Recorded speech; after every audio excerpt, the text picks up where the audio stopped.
ಸ್ವಾಗತ ಸುಸ್ವಾಗತ. ನಾನು ನಿಮ್ಮ Jagan. Welcome to my channel Jagan point of view.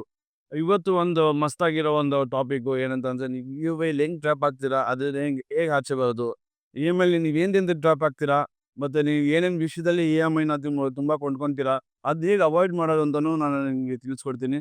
It's just a simple topic. ಅದು ನಾವು ಜನನ ಅದನ್ನ ಕಾಂಪ್ಲಿಕೇಟ್ ಮಾಡ್ಕೊಂಡು ನಾವು ಅದರಲ್ಲಿ ಟ್ರ್ಯಾಪ್ ಆಗ್ತಾ ಹೋಗ್ತಾ ಇದೀವಿ. ನಾವು ಸ್ಯಾಲ್ರಿಡ್ ಎಂಪ್ಲಾಯೀಸ್ ಆಗಿದೆ, ಆದ್ರೆ ನಾವು ಅದನ್ನ ಸ್ಯಾಲ್ರಿನೇ ಆಗ್ಲೇ ಮುಕ್ಕಾಲು ಭಾಗ ಅದರಲ್ಲಿ ಇ.ಎಂ.ಐಗೆ ಹೋಗ್ಬಿಟ್ಟಿರುತ್ತೆ. ನಮ್ಮ ಹತ್ರ ಸೇವಿಂಗ್ಸ್ ಅಂತ ಏನು ಉಳಿಯೋದಿಲ್ಲ. ಸೇವಿಂಗ್ಸ್ ಅಂತ ಅಂದ್ರೆ ಬರೀ ಇ.ಎಂ.ಐಗೆ ಹೋಗ್ಬಿಟ್ಟಿರುತ್ತೆ. ಅದೇ ನಮ್ಮ ಸೇವಿಂಗ್ಸ್ ಆಗ್ಬಿಟ್ಟಿರ್ತದೆ. ಇದರಲ್ಲಿ ನಾವು ಒಂದು ಅಷ್ಟು ಒಳ್ಳೆ ಪಾಯಿಂಟ್ಸ್ ಹಿಡಿಯೋಣ. ಆ ಪಾಯಿಂಟ್ಸ್ನ ಹಿಡ್ದು ಅದರಿಂದ ನಾವು ಹೇಗೆ ಆಚೆ ಬರೋದು, ನಾವು ಹೇಗೆ ಟ್ರಾಪ್ ಆಗ್ತಾ ಇದೀವಿ ಅಂತಾನು ತಿಳಿಸ್ಕೊಡ್ತೀನಿ. ಬನ್ನಿ ವಿಡಿಯೋ ಹೋಗೋಣ. ಮೊದಲನೇದಾಗಿ ನಾವು ಇ.ಎಂ.ಐ ಅಂದ್ರೆ ಫುಲ್ ಫಾರ್ಮ್ ತಿಳ್ಕೊಳ್ಳೋಣ. ಇ.ಎಂ.ಐ ಅಂತಂದ್ರೆ E is an on, M ಅಂದ್ರೆ ಮನಿ, ಐ ಅಂತಂದ್ರೆ ಈಸ್ ಆಲ್ರೆಡಿ ಗಾನ್. ದುಡ್ದಿದ್ದ ಕಾಸು ಆಗ್ಲೇ ಹೋಗ್ಬಿಡ್ದು ಅಂತ. ಇ.ಎಂ.ಐ ಫುಲ್ ಫಾರ್ಮೇ ನಿಜವಾದ ಫುಲ್ ಫಾರ್ಮ್ ಇದೆ. ಅದನ್ನ ನೀವು ನಿಜವಾಗ್ಲೂ ಟ್ರ್ಯಾಪ್ ಆಗ್ತಿರೋದು. ನೀವೆಲ್ಲರೂ ಇ.ಎಂ.ಐಲಿ ವಸ್ತುಗಳು ತಗೊಂಡಿರ್ತೀರಾ. ಏನಂತಂದ್ರೆ ಅರೌಂಡ್ ಮೊಬೈಲ್ ತಗೊಂಡಿರ್ತೀರಾ. ಇವಾಗ ಹೊಸದಾಗಿ ಐಫೋನ್ 17 ಬಂತು. ಐಫೋನ್ 17 ತಗೊಳಕ್ಕಾಗ್ಲಿ ಜನ ತುಂಬಾ ಪ್ರಯತ್ನ ಮಾಡ್ತಿದ್ದಾರೆ. ಅವ್ರು ಹಾಗೆ ಒಂದು ಮಸ್ತಾಗಿರೋ ಮೊಬೈಲ್ ಇರ್ತದೆ. ಐಫೋನ್ 16 14 13 ಯಾವ್ದೋ ಇರ್ತದೆ. ಅದು ಹೊಸದು ಬಂದಿದ ತಕ್ಷಣ ಎಲ್ಲರೂ ಅದನ್ನೇ ತಗೊಳಕ್ ಇಷ್ಟಪಡ್ತಾರೆ. ಆಗ್ಲೇ ಆಗ್ಲೇ 14 ಇಲ್ಲ ಅಂದ್ರೆ 15 ಇ.ಎಂ.ಐಲಿ ಇರುತ್ತೆ. ನಾವು ಇವಾಗ ಜನ ಯಶೋಗಿ ತೋರಿಸ್ಬೇಕಲ್ಲಪ್ಪ. ಆಗ್ಲೇ ಒಂದು ತಿರ್ಗಾ ಮೊಬೈಲ್‌ನ ಕೊಟ್ಬಿಟ್ಟು ತಿರ್ಗಿ ಇನ್ನೊಂದು ಇ.ಎಂ.ಐ ಬಿದ್ದಿರ್ತಾರೆ. ಈ ಇ.ಎಂ.ಐ ಒಂದು 1,00,000 ಇರ್ಬೋದು. ಆದ್ರೆ ನೀವು ಅಮೌಂಟ್ ಚಿಕ್ಕದಾಗೆ ಕಟ್ತಾ ಇರ್ತೀರಾ. ಆದ್ರೆ ಅದೇ ಇ.ಎಂ.ಐ ಟ್ರ್ಯಾಪು ನಿಮ್ದು. ನಿಮ್ಗೆ ಅವಶ್ಯಕತೆ ಇತ್ತಾ ಆ ಮೊಬೈಲ್ ತಗೊಳ್ಳೋದು? ನಿಜ ಹೇಳಿ. ನಾಳೆ ಶೋಕಿಗೋಸ್ಕರ ನಾವು ತಗೊಳ್ಳೇಬೇಕು. ಅದೇ ಬಂದ್ಬಿಟ್ಟು ಇದೇ ಥರನೇ ನಾವು ಇ.ಎಂ.ಐ ಟ್ರ್ಯಾಪಲ್ಲಿ ಹೋಗೋದು. ನಾನು ನಿಮಗೆ ಇನ್ನು ಮುಂದೆ ಪಾಯಿಂಟ್ಸ್ ಹೇಳ್ಕೊಂಡು ಕೊಡ್ತೀನಿ. ಅನ್ನೋಕ್ಕೂ ಮುಂಚೆ ನಾನು ನಿಮ್ಗೆ ಹೇಳ್ತೀನಿ, ನೀವು ತಿಳ್ಕೊಳ್ಳೋ ಬುದ್ಧಿವಂತರು. ಇಲ್ಲ ಅಂದ್ರೆ ದಡ್ಡು. ತಿರ್ಗಾ ಇ.ಎಂ.ಐಗೆ ಹೋಗಿ ಬೀಳ್ತೀರಾ ನೀವು. ನೋಡಿ, ಮೊದಲನೇ ಪಾಯಿಂಟ್ ಏನಂತಂದ್ರೆ ಇಂಪಲ್ಸಿವ್ ಬೈಯಿಂಗ್. ಬೈಯಿಂಗ್ ಅಂತಂದ್ರೆ ಸುಮ್ಮನೆ ಇವಾಗ ತಗೊಬೇಕು ಅಂತ ತಗೊಳ್ಳೋದು. ಅದು ಅವಶ್ಯಕತೆ ಇರಲ್ಲ ಆ ವಸ್ತುದು. ಹೇಗೆ ಅಂತಂದ್ರೆ, ಇವಾಗ ಹೊಸದು ಲಾಂಚ್ ಆಗಿದ ತಕ್ಷಣ ಹಳೇದು ಮಸ್ತಾಗಿ ಓಡ್ತಿರ್ತದೆ. ಅದು ಚೆನ್ನಾಗೇ ಇರ್ತದೆ. ಯಾವುದೇ ವಸ್ತು ಆಗಿರಲಿ, ಬೈಕ್ ಆಗಿರಲಿ, ಇಲ್ಲ ಮೊಬೈಲ್ ಆಗಿರಲಿ, ಇಲ್ಲ ಏನೋ ವಾಷಿಂಗ್ ಮಿಷಿನ್, ಫ್ರಿಡ್ಜ್ ಚೆನ್ನಾಗಿ ಓಡ್ತಿರ್ತದೆ. ಆದ್ರೆ ನಾವು ಒಬ್ಬ ತಗೊಂಡಾಗ ಅಂತ ಹೇಳ್ಬಿಟ್ಟು ನಾವು ತಗೊಳ್ಳೋದು ಬಂದ್ಬಿಟ್ಟು that is called impulsive buying. ಅವಾಗ ನೀವು ಒಂದೇ ಸತಿ ಫುಲ್ ಕ್ಯಾಶಲ್ಲಿ ತಗೊಂಡಿರಲ್ಲ, ಸ್ವಲ್ಪ ವೆಯ್ಟ್ ಮಾಡಿ ತಗೊಂಡಿರಲ್ಲ. ಫುಲ್ ಕ್ಯಾಶಲ್ಲಿ ತಗೊಳ್ಳೋಣ, ಸ್ವಲ್ಪ ವೆಯ್ಟ್ ಮಾಡೋಣ, ಇನ್ನೂ ಒಂದು ಒಳ್ಳೆ ಫ್ಯೂಚರ್‌ಗೆ ಹೋಗೋದು. ಆದ್ರೆ ನಮ್ದು ಹಳೇದೇ ಚೆನ್ನಾಗಿ ವರ್ಕ್ ಆಗ್ತಿದೆಯಲ್ಲ, ನಾವು ಯಾಕೆ ವೆಯ್ಟ್ ಮಾಡಬಾರ್ದು? ಈ ಥರ ವೆಯ್ಟೇ ಮಾಡಲ್ಲ ಜನ. ಆ ಜನ ಹೇಗೆ ಅಂದ್ರೆ, ಇವಾಗಿರೋ ಸೋಷಿಯಲ್ ಮೀಡಿಯಾ ದುನಿಯಾದಲ್ಲಿ ಶೋಕಿ ಮಾಡಬೇಕು, ತೋರಿಸ್ಬೇಕು, ನಮ್ಮ ಹತ್ರ ಇದು ಇದೆ, ನಮ್ಮ ಹತ್ರ ನಮ್ಮ ಹತ್ರ ದುಡಿಮೆ ಇರಲ್ಲ, ಏನಿರಲ್ಲ, ಆದ್ರೂ ಶೋಕಿ ಮಾಡೋಕ್ಕೆ ಅದು ತಗೊಳ್ಳೇಬೇಕು. ಜನ ಆ ಥರ ಆಗ್ಬಿಟ್ಟಿದ್ದಾರೆ. This is called impulsive buying. Next ಬಂದ್ಬಿಟ್ಟು ಮಲ್ಟಿಪಲ್ ಇ.ಎಂ.ಐಗಳು. ಮಲ್ಟಿಪಲ್ ಇ.ಎಂ.ಐಸ್ ಯಾವಾಗ ಬರುತ್ತೆ ಅಂತಂದ್ರೆ, ಇವಾಗ ಕ್ರೆಡಿಟ್ ಕಾರ್ಡ್ ತಗೊಂಡಿರ್ತೀರ. ಒಂದು ಕ್ರೆಡಿಟ್ ಕಾರ್ಡ್ ಒಂಥರ ವರ ಇದ್ದಂಗೆ. ಅದು ಯಾರಿಗೆ ಅಂತಂದ್ರೆ, ನಮ್ ಕಾಸು ಇರೋರಿಗೆ ಅದು ವರ, ಬಡವ್ರಿಗೆ ವರ ಅಲ್ಲ. ಅದು ಒಂದು ದೊಡ್ಡ ಶಾಪ ಇದ್ದಂಗೆ ಅದು. ಏಕೆಂದ್ರೆ ಇವಾಗ ನೀವು 10,000 ದುಡಿತಿರ್ತೀರ, ಕ್ರೆಡಿಟ್ ಕಾರ್ಡ್ ನಿಮ್ ಲಿಮಿಟ್ 20,000 15,000 ಇರ್ತದೆ. ನೀವು ದುಡಿಯೋದ್ಕಿಂತ ಜಾಸ್ತಿ ಖರ್ಚು ಮಾಡ್ತಿರ್ತೀರಾ.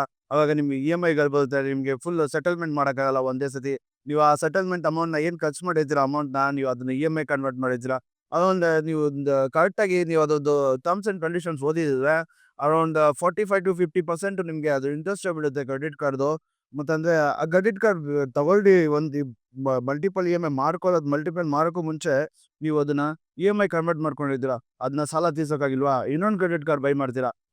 ಇವಾಗ ಏನಾಗುತ್ತೆ, ಅವಾಗ ಇನ್ನೊಂದು ಇ.ಎಂ.ಐ ತಗೊಳಕ್ ಹೋಗಿ ರೊಟೇಷನ್ ಮಾಡ್ತಾ ಬಂದ್ಬಿಟ್ಟು ನೀವು ಇ.ಎಂ.ಐಲಿ ಸಿಕ್ಕಾಕೊಂಡಿರ್ತೀರ. ಅದನ್ನ ತೀರ್ಸೋದಕ್ಕೆ ಒಂದು 10,000 ತಗೊಂಡಿರ್ತೀರ ಅಂದ್ರೆ ಅಮ್ಮಮ್ಮ ಒಂದು 15,000 30,000 ನೀವು ಬರೀ ಇ.ಎಂ.ಐ ಕಟ್ಕೊಂಡು ಇಂಟ್ರೆಸ್ಟ್ ಕಟ್ಕೊಂಡೇ ಹೋಗ್ತೀರಾ.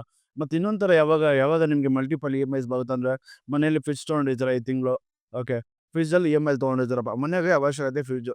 ಅವಾಗ ತಿರ್ಗಾ ಇನ್ನೊಂದು ಹೊಸ ಮೊಬೈಲ್ ಬಿಡುತ್ತೆ. ಇವಾಗ ಮೊಬೈಲ್ ಅವಶ್ಯಕತೆ ಇರುತ್ತೆ. ಅವಾಗ ಇನ್ನೊಂದು ಇ.ಎಂ.ಐ ಹಾಕೊಳ್ಳೋದು. ಅವಾಗ 2ನೇ ಇ.ಎಂ.ಐ ಬಂತು. ಇವಾಗ ಮನೇಲಿ ತಿರ್ಗಾ ವಾಷಿಂಗ್ ಮಿಷಿನ್ ಬೇಕೋ, ಇಲ್ಲಾಂದ್ರೆ ಗಾಡಿ, ಟೂ ವೀಲರ್ ಎಕ್ಸಾಂಪಲ್, ಒಂದು ಟೂ ವೀಲರ್ ಇರುತ್ತೆ, ಅದನ್ನ ರಿಪೇರ್ ಮಾಡಿ ಆರಾಮಾಗಿ ಓಡಿಸ್ಬೋದು. ಇಲ್ಲ ನಮಗೆ ಹೊಸ ಗಾಡಿನೇ ಬೇಕು, ಅವಾಗ ನಿಮ್ಗೆ ಏನಾಗುತ್ತೆ, ಅವಾಗ ಇನ್ನೊಂದು ಇ.ಎಂ.ಐ ಬರುತ್ತೆ. ಈ ಈ ಸಿಚುವೇಶನ್ ಇಂದ ನಾವು ಆಚೆ ಬರಬೇಕು ಅಂತಂದ್ರೆ ನಾವು ತಾಳ್ಮೆ ಇರಬೇಕು. ನಮಗೆ ನಿಜವಾಗ್ಲೂ ಒಂದು ತಾಳ್ಮೆ ಇದ್ದು, ನಮ್ಗೆ ಏನು ಅವಶ್ಯಕತೆ ಇದೆ, ನೀಡ್ಸ್ ಆ್ಯಂಡ್ ವಾಂಟ್ಸ್, ಇದ್ರದ 2 ಡಿಫ್ರೆನ್ಸ್ ನಾವು ತಿಳ್ಕೊಂಬಿಟ್ರೆ ನಾವು ಇ.ಎಂ.ಐಲಿ ಸಿಗಾಕೊಳ್ಳೋದಲ್ಲ. ನಮ್ಗೆ ಏನು ಅವಶ್ಯಕತೆ ಇದೆ ಅದನ್ನ ತಗೊಳ್ಳಿ. ಇವಾಗ ಅದನ್ನ ತಗೊಳ್ಳೋದು ಇ.ಎಂ.ಐಲಿ ತಗೊಳಕ್ ಹೋಗ್ಬೇಡಿ. ಸ್ವಲ್ಪ ವೆಯ್ಟ್ ಮಾಡಿ, ಸ್ವಲ್ಪ ಕಾಸು ಕೂಡಿಟ್ಕೊಳ್ಳಿ. ಅವಾಗ ಫುಲ್ ಅಮೌಂಟಲ್ಲಿ ತಗೊಳ್ಳಿ. ನಿಮ್ಗೆ ಅನ್ಸ್ಬೋದು ಇ.ಎಂ.ಐ ಈಸಿ ಅಂತ. ಓಕೆ, ತಿಂಗಳು ಕಟ್ಕೊಂಡು ಹೋಗ್ತೀನಿ ಅಂತಂದ. ಆದ್ರೆ ಅದು ಒಂಥರ ಟ್ರ್ಯಾಪ್ ಇದ್ದಂಗೆ, ಒಂಥರ ಬಲೆಯಲ್ಲಿ ಸಿಗಾಕೊಂಡಂಗೆ. ನೀವು ಇ.ಎಂ.ಐ ತಿಂಗಳು ನಿಮ್ಗೆ ಸೇವಿಂಗ್ಸ್ ಸಿಗಲ್ಲ. ಅದೇ ನೀವು ಸ್ವಲ್ಪ ಕಾಸನ್ನ ಕೂಡಿಕೊಂಡು ತಗೊಂಡು ನಿಮಗೆ ಫುಲ್ ಅಮೌಂಟ್ ತಗೊಂಡು ಒಂದು ಸ್ವಲ್ಪ ಡಿಸ್ಕೌಂಟು ಸಿಗುತ್ತೆ. EMI ಆ ಥರ ಡಿಸ್ಕೌಂಟ್ ಸಿಗಲ್ಲ. ಈ ಈಸಿ EMI ನೋ ಇಂಟ್ರೆಸ್ಟ್ ಅಂತ ಹೇಳ್ತಾರೆ ನಿಮ್ಗೆ, ಅದಲ್ಲ. ನಿಮಗೆ ಈಸಿ EMI ನಿಮಗೆ ಪ್ರೊಸೆಸಿಂಗ್ ಫೀಸಲ್ಲೇ ತೊಗೊಂಡ್ಬಿಡುತ್ತೆ ನಿಮ್ಮ ಇಂಟ್ರೆಸ್ಟ್ ಫೀಸು. ಇದೇ ಥರನೇ ಬಂದ್ಬಿಟ್ಟು ನಾವು ಮಲ್ಟಿಪಲ್ EMIಲ್ ಸಿಗಾಕೊಳ್ಳೋದು. ನೆಕ್ಸ್ಟ್ ಬಂದ್ಬಿಟ್ಟು ನಾವು ಕ್ರೆಡಿಟ್ ಕಾರ್ಡ್. ಈ ಕ್ರೆಡಿಟ್ ಕಾರ್ಡ್ ಟ್ರ್ಯಾಪ್ ಒಂದು ಒಂಥರ ಜೀವನ ಒಂದು ಅಲ್ಲೋಲ ಕಲ್ಲೋಲ ಆಗ್ಬಿಡ್ತದೆ. ಕ್ರೆಡಿಟ್ ಕಾರ್ಡ್ ಟ್ರ್ಯಾಪು ಹೆಂಗೆ ಅಂತಂದ್ರೆ ಅದೇ ಹೇಳಿದ್ನಲ್ಲ ನಾನು, ಇವಾಗ 10,000 ದುಡ್ದಿರ್ತೀರಾ, 15,000 ಸ್ಪೆಂಡ್ ಮಾಡ್ತಿದ್ದೀರಾ, ನಿಮ್ಮ ಲೈಫ್ ಸ್ಟೈಲ್ ಹಾಳು ಮಾಡ್ಕೊಂಡಿದ್ದೀರಾ. ದೊಡ್ಡವ್ರು ಹೇಳ್ತಾರೆ, ಬ ಚಾಪೆ ಇದ್ದಷ್ಟು ಕಾಲು ಚಾಚು ಅಂತ. ಹೌದು, ಈ ಕಾಸು ಇಸ್ದಲ್ಲಿ ಮಾತ್ರ ಚಾಪೆ ಇದ್ದಷ್ಟೇ ಕಾಲು ಚಾಚಬೇಕು ನಾವು. ಇಲ್ಲ ಅಂತಂದ್ರೆ ನಾವು ಚಾಪೆ ಹರಿದಾಕೊಂಡು ಲೈಫ್‌ನ ಹಾಳು ಮಾಡ್ಕೊತಾ ಇರ್ತೀವಿ.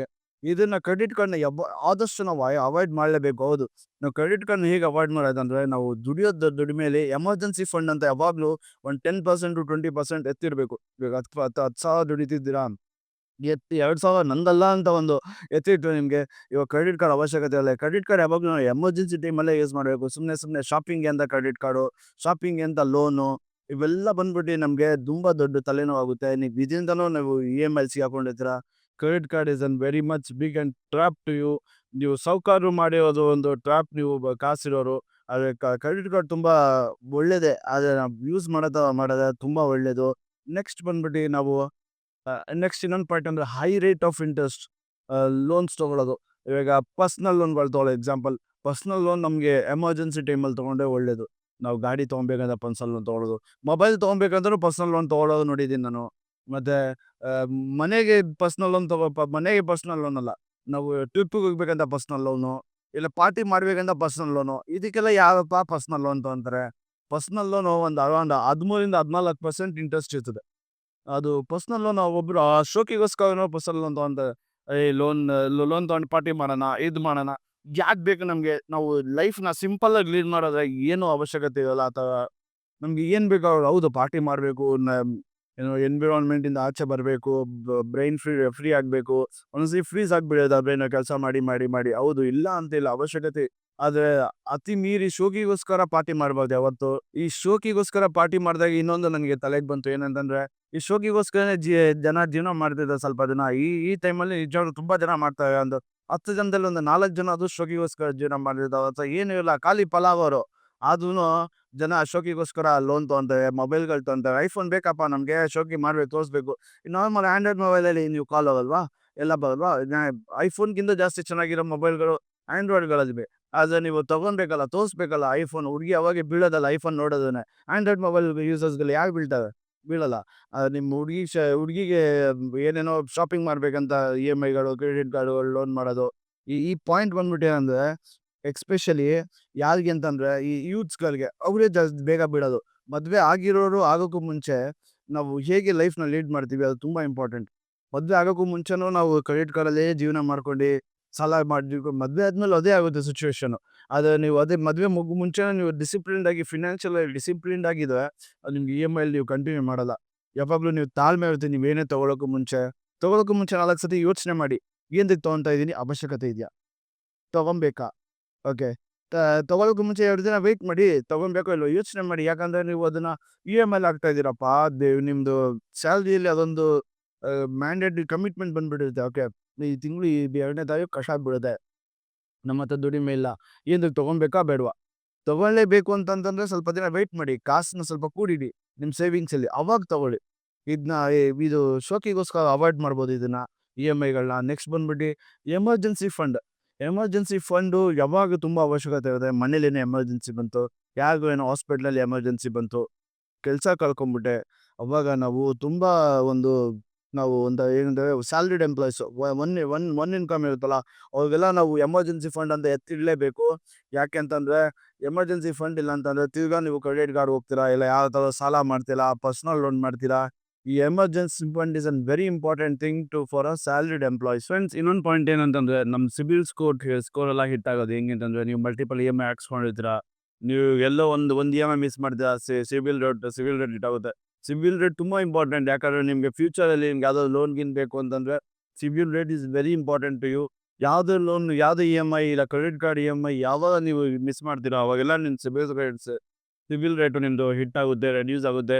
ನಿಮ್ದು ಎಷ್ಟು ಸಿಬಿಲ್ ರೇಟ್ ಕಡಿಮೆ ಇರುತ್ತೋ, ಅವಾಗ ನಿಮಗೆ ನೆಕ್ಸ್ಟ್ ಇನ್ನೊಂದ್ಸರಿ ಲೋನ್ ತೊಗೊಳಕ್ಕೆ ಹೋದಾಗ ನಿಮಗೆ ಇಂಟ್ರೆಸ್ಟ್ ರೇಟು ಜಾಸ್ತಿ ಬೀಳುತ್ತೆ. ಅವಾಗ ನಿಮ್ಮ ಸಿಬಿಲ್ ಸ್ಕೋರ್‌ನ ನೀವು ಚೆನ್ನಾಗಿ ಮೇಂಟೈನ್ ಮಾಡ್ಕೊಂಡ್ಬಂದ್ರೆ ನಿಮಗೆ ನೆಕ್ಸ್ಟ್ ಫ್ಯೂಚರಲ್ಲಿ ಎಮರ್ಜೆನ್ಸಿ ಲೋನ್ ಗೀನ್ ಬೇಕು ಅಂತಂದ್ರೆ ನಿಮಗೆ ಲೋ ಇಂಟ್ರೆಸ್ಟ್ ಲೋನ್ ಸಿಗುತ್ತೆ. ಹಾಗೇನೆ ನಿಮ್ಗೆ ಏನಾದ್ರು ಹೈ ಸಿಬಿಲ್ ಸ್ಕೋರ್ ಇತ್ತು ಅಂತಂದ್ರೆ ನಿಮಗೆ ಲೋನ್ ಈಸಿಯಾಗಿ ಸಿಗುತ್ತೆ. ಅವಾಗ ನೀವು ಒಳ್ಳೆ ಸಿಬಿಲ್ ಸ್ಕೋರ್ ಮೇಂಟೈನ್ ಮಾಡಲೇಬೇಕು. ಏನಂತಂದ್ರೆ ನೀವು ಇವಾಗ ನೆಕ್ಸ್ಟ್ ಮಿಸ್ ಮಾಡ್ತೀವಿ ಅನ್ಕೊಳ್ಳಿ. ಇವಾಗ ಲೋನ್ ಎಮರ್ಜೆನ್ಸಿ ಟೈಮಲ್ಲಿ ಸಿಗೋದು ತುಂಬಾ ಕಷ್ಟ ಆಗ್ಬಿಡ್ತದೆ. ನೀವು ಪರ್ಸನಲ್ ಆಗಿ ಯಾವ್ದಾದ್ರು ಈಸ್ಕೊಬೇಕು, ಇಲ್ಲ ಅಂತಂದ್ರೆ ಬ್ಯಾಂಕಲ್ಲಿ ಕೊಡಲ್ಲ, ಏನೋ ಒಂದು ತಲೆನೋವು ಇದ್ದೇ ಇರ್ತದೆ. ಇನ್ನೊಂದೇನು ಪ್ರಾಬ್ಲಮ್ ಅಂದ್ರೆ EMIದು ಫ್ರೀಡಮ್ ಲಾಸ್ ಮಾಡ್ಕೊಂಡ್ಬಿಡ್ತೀರಾ ನೀವು. EMI ಬರೋಕ್ಕೂ ಮುಂಚೆನೆ ನಿಮ್ಮ ಸ್ಯಾಲ್ರಿ ಬರೋಕ್ಕೂ ಮುಂಚೆ ನಿಮ್ಮ ಹತ್ರ ಕಮಿಟ್ಮೆಂಟ್ ಇದ್ಬಿಡುತ್ತೆ. ಓಕೆ, ನಿಮ್ಮ ಹತ್ರ ಸ್ಯಾಲ್ರಿ ಇಷ್ಟು ಬರುತ್ತೆ. ಓಕೆ, ಇವಾಗ ಇಷ್ಟು ಹೋಗ್ಬಿಡುತ್ತಪ್ಪ. ಒಂದು 10,000 ಸ್ಯಾಲ್ರಿ ಅಂದ್ರೆ ₹8,000 EMI ಹೋಗ್ಬಿಡುತ್ತೆ. ₹2,000 ಮನೆ ಖರ್ಚು. ನೀವು ಖಾಲಿ ಪುಕಾರು, ಜೋಬಲ್ಲಿ ಏನೂ ಇರಲ್ಲ, ಟೀಗೂ ಕಾಸು ಇರಲ್ಲ. ಆ ಥರ ಆಗ್ಬಿಡುತ್ತೆ. ನಿಮ್ಮ ಫ್ರೀಡಮ್ ಹೋಗ್ಬಿಡುತ್ತೆ ಫಸ್ಟ್ EMIಸಿಂದ. ಅದಕ್ಕೆ ಹೇಳೋದು ಯಾವಾಗಲೂ ಅಷ್ಟೇ, ಏನೇ ತೊಗೊಬೇಕು ಅಂತಂದು EMI ಅವಾಯ್ಡ್ ಮಾಡಿ. ಎಷ್ಟಾಗುತ್ತೋ ಅಷ್ಟು ಅವಾಯ್ಡ್ ಮಾಡಿ. ಸ್ವಲ್ಪ ಸೇವ್ ಮಾಡಿ ಲೇಟರಾಗಿ ತೊಗೊಳ್ಳಿ ಒಂದೇ ಸತಿ ಫುಲ್ ಅಮೌಂಟಲ್ಲಿ. ಅವಾಗ ಫುಲ್ ಅಮೌಂಟಲ್ಲಿ ತೊಗೊಳೋದು ಏನಾಗುತ್ತೆ ಅಂತಂದ್ರೆ ನಿಮಗೆ EMI ಇರಲ್ಲ, ನಿಮಗೆ ಒಂದು ಕಮಿಟ್ಮೆಂಟ್ ಇರಲ್ಲ. ನೀವು ದುಡ್ಡು ಸೇವಿಂಗ್ಸ್ ಮಾಡೋದು ಕಲಿತಿರ್ತೀರ. ಇದು ತು ಇದು ಇಷ್ಟು ನೀವು ಈ ಥರ ಎಲ್ಲ ನೀವು EMI ಡ್ರಾಪ್ ಆಗ್ಬೋದು. ನೆಕ್ಸ್ಟ್ ನಿಮಗೆ ಇದೇ ಕಂಟಿನ್ಯೂ ಮಾಡಿ. ನಿಮ್ಗೆ EMIನ ಎಲ್ಲ ಹೇಗೆ ಅವಾಯ್ಡ್ ಮಾಡೋದು ಅಂತ ಒಂದು ಸಿಂಪಲ್ ಆಗಿ ನಿಮ್ಗೆ ಒಂದೊಂದು ಲೈನಲ್ಲಿ ಹೇಳ್ಕೊಡ್ತೀನಿ. ಇವಾಗ ನಾನು ಏನು ಹೇಳ್ತಾ ಇದ್ದೀನಿ ಗಮನ ಇಟ್ಟು ಕೇಳಿ. ಹೇಗೆ ಈ ಥರ EMIಗಳನ್ನೆಲ್ಲ ಅವಾಯ್ಡ್ ಮಾಡ್ಬೋದು. ಅನ್ನೆಸೆಸರಿ ಥಿಂಗ್ಸ್‌ನ ತಗೊಳ್ಳೋದನ್ನ ಅವಾಯ್ಡ್ ಮಾಡಿ.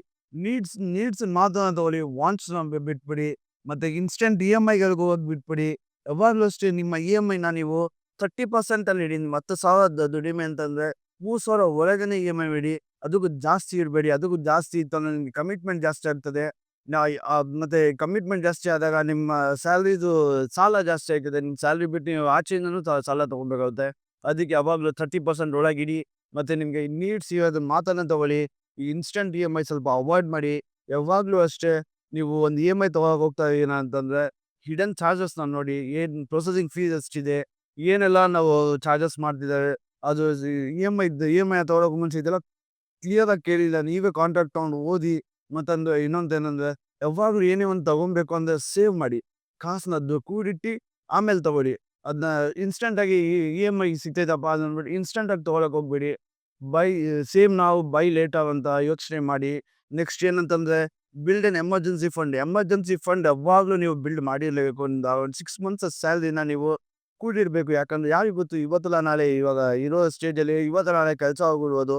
ಕೆಲಸ ಹೋಯ್ತು, ಇಲ್ಲ ಎಮರ್ಜೆನ್ಸಿ ಏನೋ ಬಂತು, ಇಲ್ಲ ಹಾಸ್ಪಿಟಲ್ ಎಮರ್ಜೆನ್ಸಿ ಏನೋ ಬಂತು, ಇಲ್ಲ ಏನೋ ಮನೇಲಿ ಎಮರ್ಜೆನ್ಸಿ ಬಂತು. ಅವಾಗ ಕಾಸಿಲ್ಲ ಅಂತ ನೀವು ಕ್ರೆಡಿಟ್ ಕಾರ್ಡ್ ಹೋಗ್ತೀರಾ, ಪರ್ಸನಲ್ ಲೋನ್ ಹೋಗ್ತೀರಾ.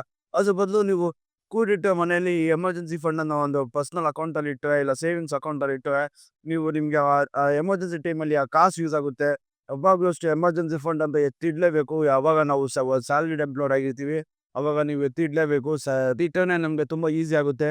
ನೆಕ್ಸ್ಟ್ ಏನಂತಂದರೆ ಯಾವಾಗ ಯಾವುದೇ ಲೋನ್ಸ್ ತೊಗೊಬೇಕಂದು ಹೋಮ್ ಲೋನು, ಪರ್ಸನಲ್ ಲೋನು, ಅವಾಗೆಲ್ಲ ನೀವು ಟೆನ್ಯೂರಿಟಿನ ಆದಷ್ಟು ಕಡಿಮೆ ಇಡಿ. ಮೊಬೈಲ್ ಮೇಲೆ ಲೋನು ಅದನ್ನೆಲ್ಲ ಆದಷ್ಟು ಟೆನ್ಯೂರಿಟಿ ಕಡಿಮೆ ಇಡಿ. ಯಾಕಂತಂದರೆ ಈ ಟೆನ್ಯೂರಿಟಿ ಕಡಿಮೆ ಇದ್ದಷ್ಟು ನಿಮಗೆ ಇಂಟ್ರೆಸ್ಟ್ ಕಡಿಮೆ ಆಗುತ್ತೆ.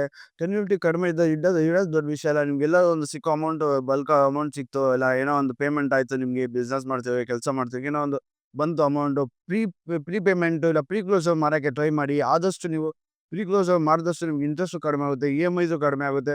ಆವಾಗ ನಿಮಗೆ ಒಂಥರ ಫ್ರೀಡಮ್ಮು ಸ್ವಲ್ಪ ಸಿಗ್ತದೆ. ಓಕೆ, ಇಷ್ಟು ಕಟ್ಟಿದ್ದೀನಿ, ಇನ್ನೂ ಸ್ವಲ್ಪ ಕಡಿಮೆ ಆಗುತ್ತೆ, ಒಂದು ಕಮಿಟ್ಮೆಂಟ್ ಕಡಿಮೆ ಆಗ್ತದೆ. ಇಷ್ಟೆಲ್ಲ ಇದೆ. ಇಷ್ಟೆಲ್ಲ ಮಾಡಿದ್ರೆ ನೋಡಿ ನೀವು EMIಸ್ನ ಅವಾಯ್ಡ್ ಮಾಡ್ಬೋದು. ಆದರೆ ನಾನು ಲಾಸ್ಟಲ್ಲಿ ಹೇಳೋದು ಒಂದೇ, EMIಸು ಲೋನ್ಸು ನಿಮಗೆ ಈಸಿಯಾಗಿ ಅನ್ನಿಸ್ಬೋದು. ನಿಮಗೆ ತಕ್ಷಣ ಸಮಯಕ್ಕೆ ನಿಮಗೆ ಫ್ರೀಡಮ್ ಕೊಡ್ಬೋದು. ಅದು ಲಾಂಗ್ ಟರ್ಮಲ್ಲಿ ನಿಮಗೆ ತುಂಬ ದೊಡ್ಡ ಕಮಿಟ್ಮೆಂಟ್. ಅದು ನಿಮ್ಮ ಫ್ರೀಡಮ್ನ ಕಿತ್ಕೊಂಡಂಗೆ. ಅದು ನೀವು ಯಾವಾಗಲೂ ಅಷ್ಟೇ ಅದನ್ನು ನೀವು ಸ್ಯಾಲ್ರಿ ಬರೋಕ್ಕೂ ಮುಂಚೆನೇ ಅದು ರೆಡಿಯಾಗಿರ್ತದೆ ದುಡ್ಡು. ಓಕೆ, ದುಡ್ಡು ಇಲ್ಲಿ ಹೋಗ್ತದೆ ಅಂತ. ಯಾವಾಗಲೂ ಅಷ್ಟೇ EMIನ ಅವಾಯ್ಡ್ ಮಾಡಿ. ಫುಲ್ ಪೇಮೆಂಟಲ್ಲಿ ತೊಗೊಳ್ಳಿ. ನಾನು ನಿಮಗೆ ಇಷ್ಟು ಹೇಳೋಕ್ಕೆ ಇಷ್ಟಪಡ್ತಾ ಇದ್ದೀನಿ. ಥ್ಯಾಂಕ್ ಯು ಇಷ್ಟು ದೂರ ನನ್ನ ವಿಡಿಯೋ ವಾಚ್ ಮಾಡಿದ್ದಕ್ಕೆ. Have A great day. Please subscribe ಮಾಡಿ, ಶೇರ್ ಮಾಡಿ ಇಂಥ ವಿಡಿಯೋಗಳನ್ನ ನಿಮ್ಮ ಫ್ರೆಂಡ್ಸ್ಗೆ, ನಿಮ್ಮ ರಿಲೇಟಿವ್ಸ್ಗೆ. ಯಾರಿಗಾದ್ರೂ EMI ಹೇಗೆ ಅವರು ಟ್ರ್ಯಾಪ್ ಆಗಿದ್ದಾರೆ, ಇನ್ನು ಹೇಗೆ ಆಚೆ ಬರೋದು ಅದನ್ನು ತಿಳಿಸ್ಕೊಡಿ. ನೀವು ಪರ್ಸ್ನಲ್ ಆಗಿ, ಇಲ್ಲ ಅಂತಂದರೆ ಈ ವಿಡಿಯೋ ತೋರಿಸಿ. Thank you very much. Please subscribe to my channel.